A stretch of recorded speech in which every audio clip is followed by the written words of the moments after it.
الحمد لله نحمده ونستعينه ونستغفره ونؤمن به ونتوكل عليه ونعوذ بالله من شرور أنفسنا ومن سيئات أعمالنا من يهده الله فلا مضل له ومن يضلله فلا هادي له ونشهد أن لا إله إلا الله وحده لا شريك له ونشهد أن سيدنا وسندنا ونبينا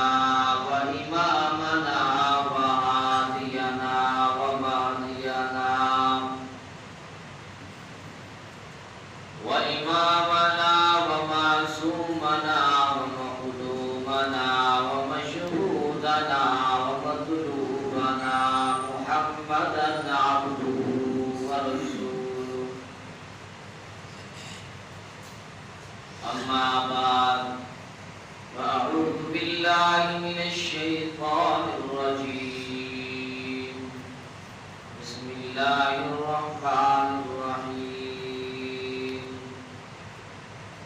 ولله على الناس حج البيت من استطاع إليه سبيلا ومن كفر فإن الله غني عن العالمين قال النبي صلى الله عليه وسلم بني الإسلام على خمس شهادة الله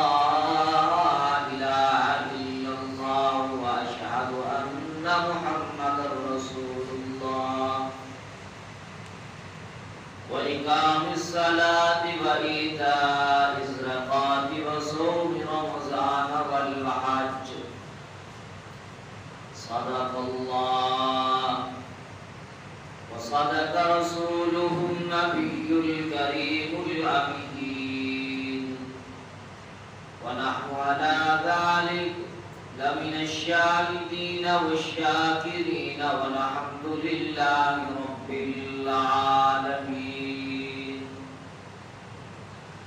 اللهم صل على محمد وعلى آل محمد كما صليت على إبراهيم وعلى آل إبراهيم إنك حميد مجيد اللهم بارك على محمد وعلى آل محمد كما باركت على إبراهيم وعلى آل إبراهيم إنك حميد مجيد میرے انتہائی واجب احترام بزرگوں، میں نے آپ حضرات کے سامنے قرآن مجید فرقان حمید میں سے ایک آیت مبارکہ تلاوت کی ہے اور رسول اللہ صلی اللہ علیہ وسلم کے فرمانوں میں سے ایک فرمان عالی شان پڑھا ہے۔ دعا ہے کہ اللہ کریم صحیح بیان کرنے کی توفیق عطا فرمائے، مجھے اور آپ کو اس پر عمل کرنے کی توفیق عطا فرمائے۔ حضرات محترم، گزشتہ جمعہ میں نے عرض کیا تھا یہ ذی القعدہ کا مہینہ اپنے سفر کے اندر رواں ہے اور یہ حج کے مہینوں میں سے دوسرا مہینہ ہے، سال کے مہینوں میں سے 11واں مہینہ ہے۔ ذی القعدہ کا مہینہ ٹھہرنا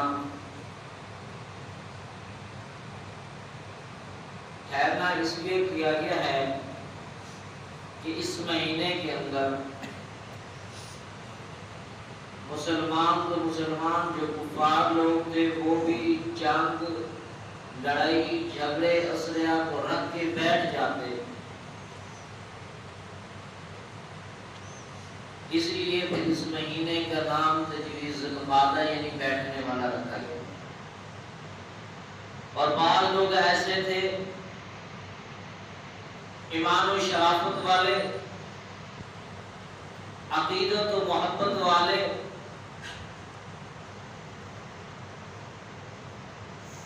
کہ وہ اپنے گھروں میں نہیں بیٹھتے، بلکہ وہ لوگ اپنے گھروں سے سفر کر کے، اپنے گھر والوں کو چھوڑ کے، بیوی بچے کو چھوڑ کے، رشتہ داروں کو چھوڑ کر، علاقہ وطن بستی کو چھوڑ کے بیت اللہ کی طرف چل پڑتے.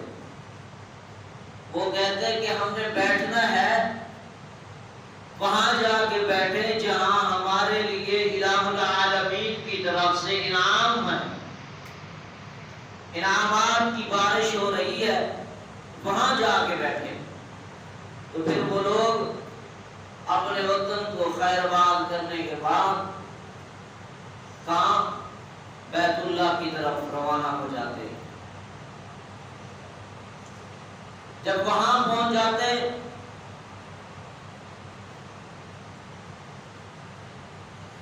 تو پھر وہ لوگ الہ العالمین سے والہانہ اور عاشقانہ اور محبت بھرے انداز کے اندر وہ الہ العالمین سے مانگنے لگ جاتے. پھر وہ کیا کرتے؟ وہی لوگ کبھی بیت اللہ کا طواف کر رہے ہیں، وہی لوگ کبھی میدان عرفات کے اندر ہیں، پھر وہی لوگ کبھی مزدلفہ کے اندر ہیں، پھر وہی لوگ کبھی صفا اور مروہ کے درمیان سعی کر رہے ہیں، کبھی وہی لوگ رمی جمار کر رہے ہیں، کبھی وہی لوگ طواف زیارت کر رہے ہیں. تبھی الہ العالمین نے فرمایا فرشتوں دیکھو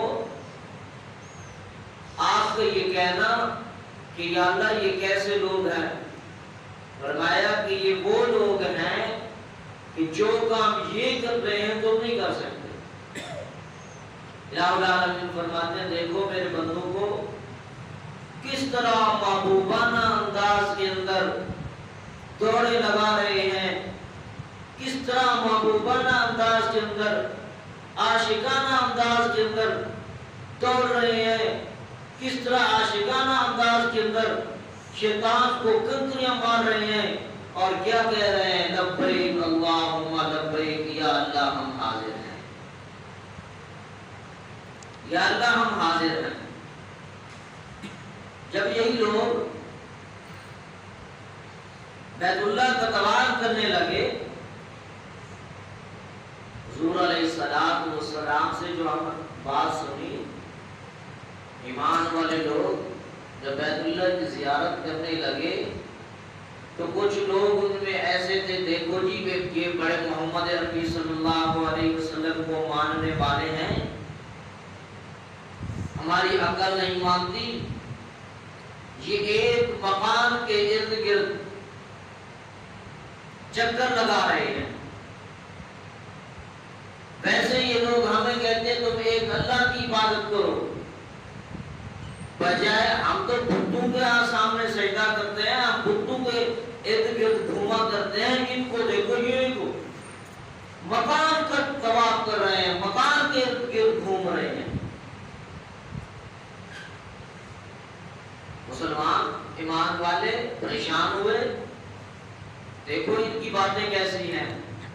تو الہ العالمین نے فرمایا میرے محبوب یہ گھر بھی میرا ہے، یہ در بھی میرا ہے، یہاں آنے والے اپنی جھولیاں بھر کے جایا کرتے ہیں، یہ جو کچھ کہتے ہیں انہیں کہنے دیجئے، ان کا جواب آپ نہ دیں، میں اللہ نے خود دینا ہے. یا اللہ یہ تو آوازیں کس رہے ہیں، ان کی باتیں عجیب و غریب ہیں، فرمایا کہ ان کو عجیب و غریب باتیں کرنے دو، میں اللہ نے جو فیصلہ کرنا ہے وہی کچھ ہونا ہے۔ الہ العالمین نے قرآن مجید کی سورت نازل فرما دی۔ جب ان لوگوں نے آوازیں کسی نا کہ دیکھو ایک مکان کے ارد گرد گھوم رہے ہیں، تو الہ العالمین نے فرمایا میرے محبوب اب میں آپ کو جواب بتاتا ہوں، آپ نے ان لوگوں کو جواب دینا ہے۔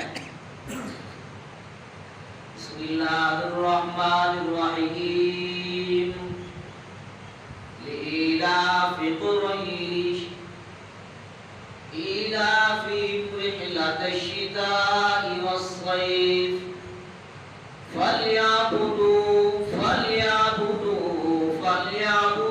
رب ھذا البیت۔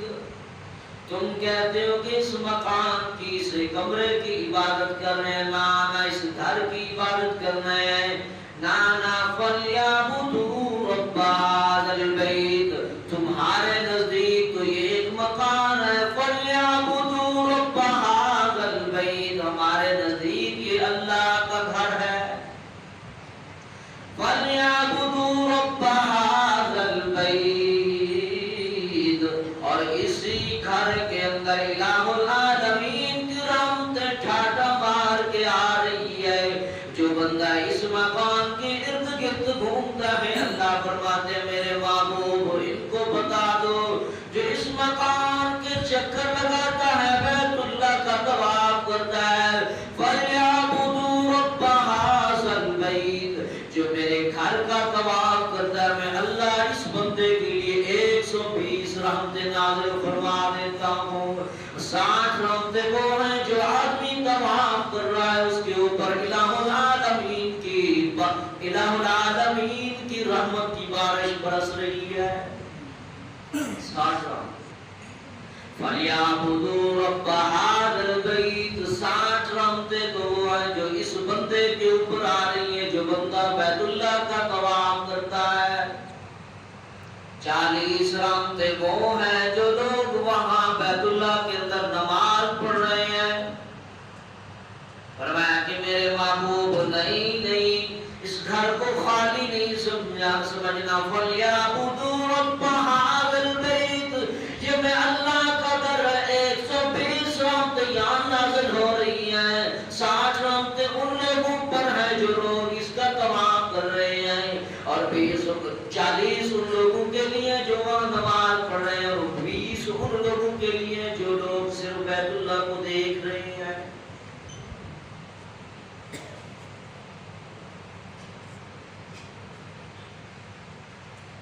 اب دیکھیں اسلام کی بنیاد 5 چیزوں پر ہے: کلمہ، نماز، روزہ، زکوٰۃ اور حج۔ حدیث پاک میں آتا ہے بنی الاسلام علی 5، اسلام کی بنیاد 5 چیزوں پر ہے۔ اب اس مکان کو دیکھا جائے، یہ جو مسجد ہے، یہ جو مسجد کا کمرہ بنا ہوا ہے، اس کی بنیاد بھی 5 چیزوں پر ہے: 4 دیواریں اور اوپر والی چھت۔ دیواریں اسرنے کے بعد جو سب سے مشکل مسئلہ ہوتا ہے وہ چھت والا ہوتا ہے۔ تو اسلام کی بنیاد، علماء کرام فرماتے ہیں اسلام کی بنیاد 5 چیزوں پر ہے، اور جو حج ہے وہ یوں سمجھو کہ جس طرح مکان کی چھت ہے، مشکل کام ہے۔ اب دیکھیں نماز ہم ہر روز پڑھتے ہیں،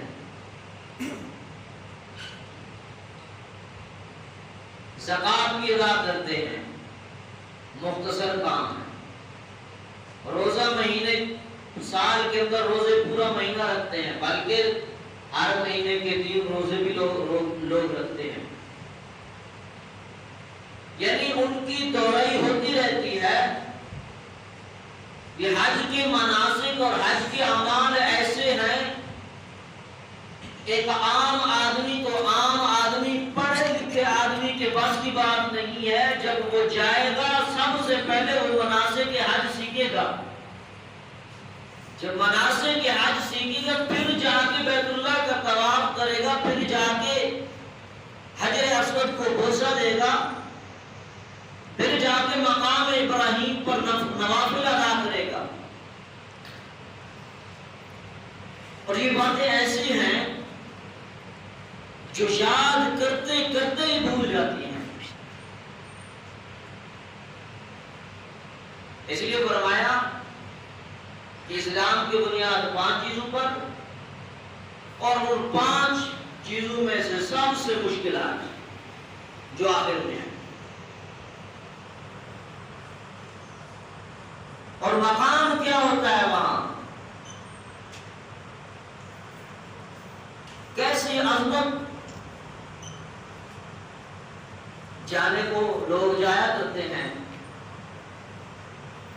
لیکن یہاں ہم ہیں، کپڑے ہیں، ٹوپی ہے، امامہ ہے، بڑی اچھی اچھی چیزیں پہن رکھی ہیں، جتنا سب کچھ بھی ہے، لیکن جب وہاں پہنچتا ہے پھر الہ العالمین کی طرف سے حکم ہوا کہ یہ ایک عاشقانہ محبوبانہ عبادت ہے، اس کے اندر میں اللہ کی چلتی ہے. ویسے تو ہر عبادت اللہ کی ہے، یہاں محبوبانہ اور عاشقانہ انداز کے اندر پیش ہونا ہے.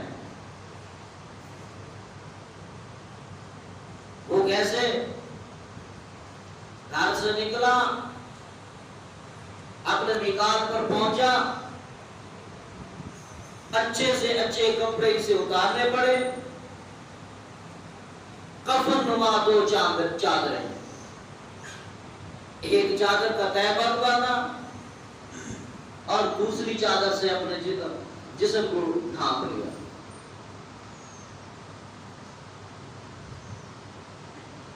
سب چیز پیچھے،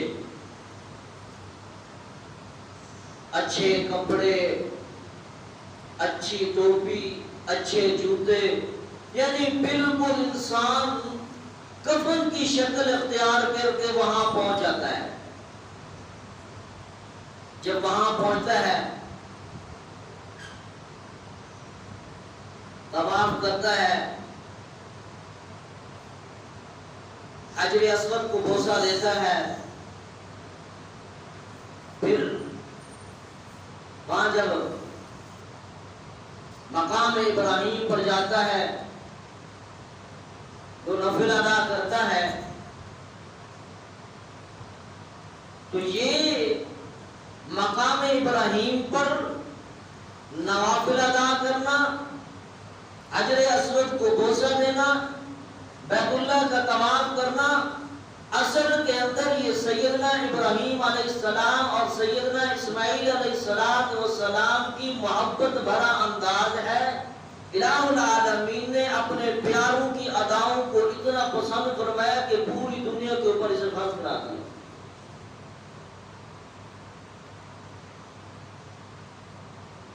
اور صفا مروہ کے درمیان جب دوڑے لگاتا ہے، وہ کیا ہے؟ وہ اماں حاجرہ کی ادا الہ العالمین کو پسند آئی. الہ العالمین نے اپنے بندوں کے اوپر اس ادا کو لازم قرار دے دیا.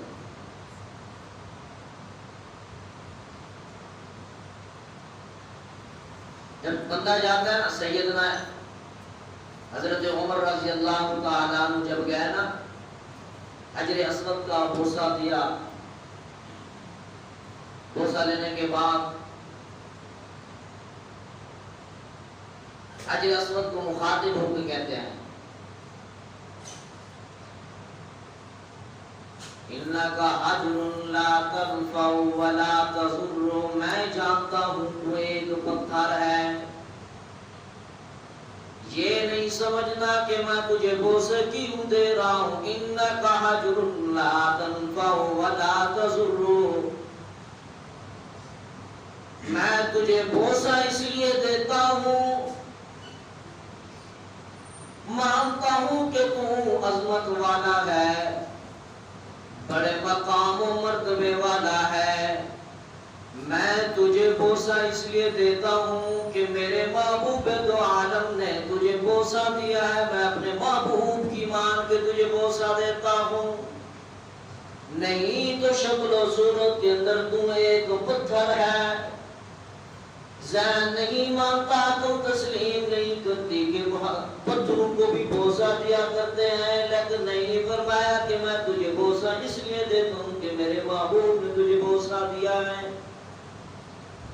اب محبوب دو عالم صلی اللہ علیہ وسلم موجود ہے. سیدنا فاروق اعظم رضی اللہ تعالیٰ عنہ عرض کرتے ہیں یا رسول اللہ میرا دل کرتا ہے مقام ابراہیم پر 2 نفل ادا کر لوں.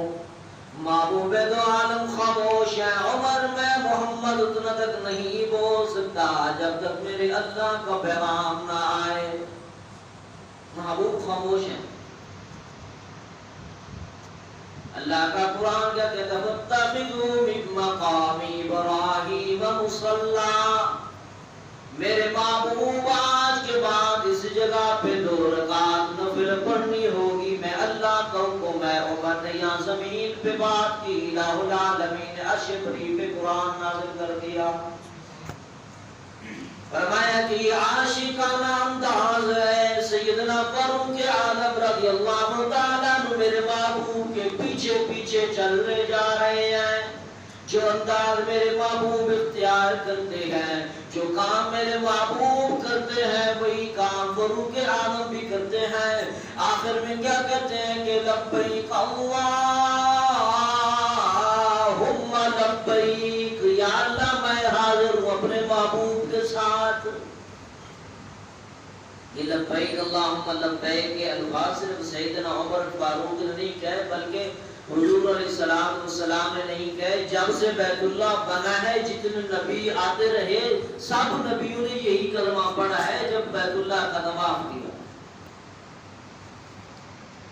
اللہ کا قرآن کہتا ہے ان اول بیت وضع للناس للذی ببقا.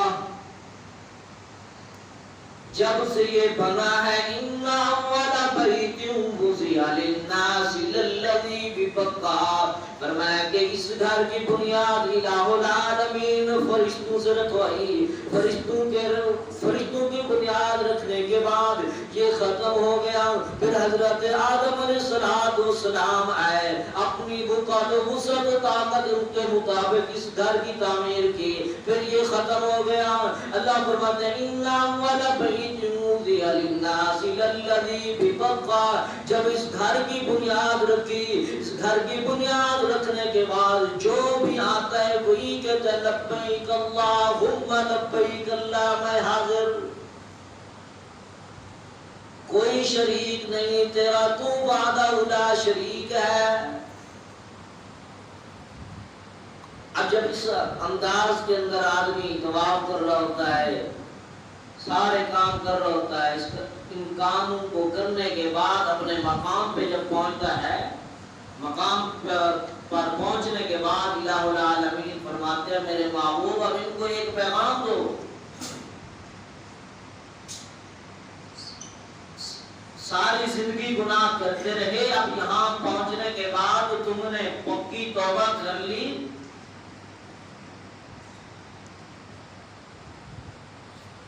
جب پکی توبہ کر لی، توبہ کرنے کے بعد میں اللہ اعلان کرتا ہوں کہ میں نے تمہارے گناہوں کو دھو دیا بلکہ ختم کر دیا ہے. اب تم ایسے ہو جیسا کہ تم ماں کے پیٹ سے ابھی پیدا ہو.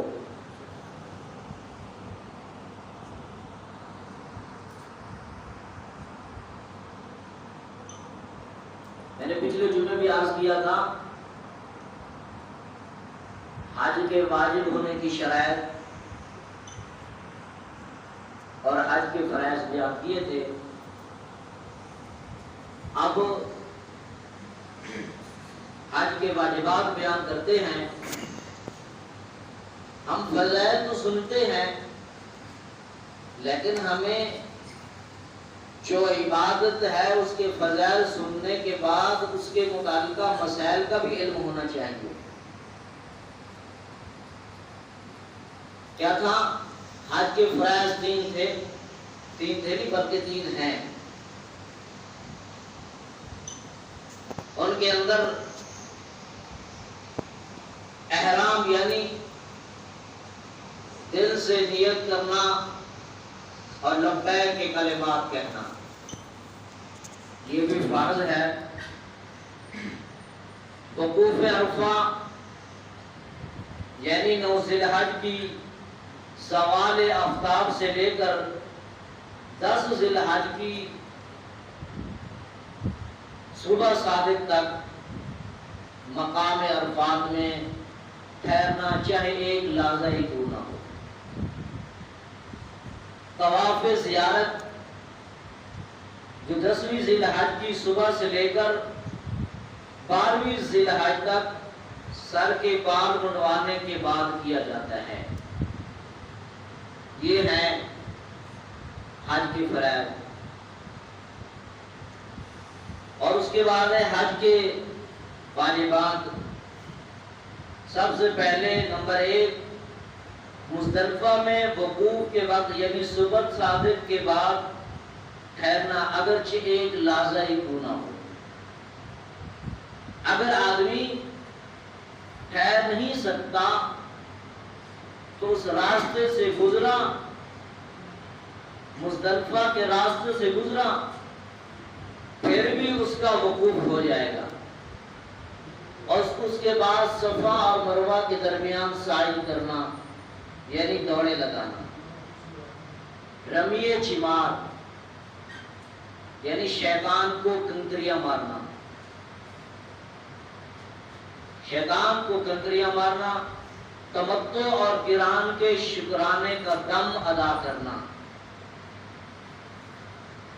حج کی قسمیں ہیں 3، حج افراد، حج تمتع اور حج قران۔ حج افراد اسے کہا جاتا ہے جو حاجی صرف حج کا احرام باندھ لیتے ہیں، وہ اکیلا ہوتا ہے، اسے حج افراد کہا جاتا ہے۔ اور دوسرے نمبر پہ ہے حج تمتع۔ حج تمتع وہ ہوتا ہے کہ بندہ پہلے عمرہ کرتا ہے، عمرے کا احرام باندھتا ہے، پھر اسے کھول دیتا ہے، پھر حج کے لیے احرام باندھتا ہے۔ یعنی ایک دفعہ احرام باندھا عمرے کا، پھر اسے کھول دیا، پھر احرام باندھا حج کا، یہ حج تمتع ہے۔ اب حج قران، حج قران وہ حج ہے کہ عمرہ اور حج کا احرام ایک ساتھ باندھنا۔ فرمایا کہ چوتھے نمبر پر واجبات میں سے ہے کہ تمتع اور قران کے شکرانے کا دم دینا کہ یا اللہ تیرا شکر ہے کہ میں نے دونوں چیزیں ایک ساتھ ادا کر دی ہیں۔ حلق یعنی سر کے بال منڈوانا، آفاقی یعنی میقات سے باہر رہنے والوں کو طواف وداع کرنا، آخر میں وہ کہتے ہیں طواف زیارت، طواف وداع کرنا۔ اور حج کے ارکان 2 ہیں، طواف زیارت اور وقوف عرفہ۔ طواف زیارت کرے گا اور عرفات میں ٹھہرے گا۔ یہ چیزیں ہیں جن کے اندر ہمیں غور و فکر کرنا چاہیے اور ہمیں یاد بھی کرنی چاہیے۔ بحیثیت مسلمان ہونے کے ہم ان چیزوں کو ضرور اپنی زندگی کے اندر یاد کر کے اس پر عمل کریں۔ دعا ہے کہ اللہ کریم ہمیں یاد کرنے کی اور عمل کرنے کی توفیق عطا فرمائے۔ وآخر دعوانا الحمدللہ رب العالمین۔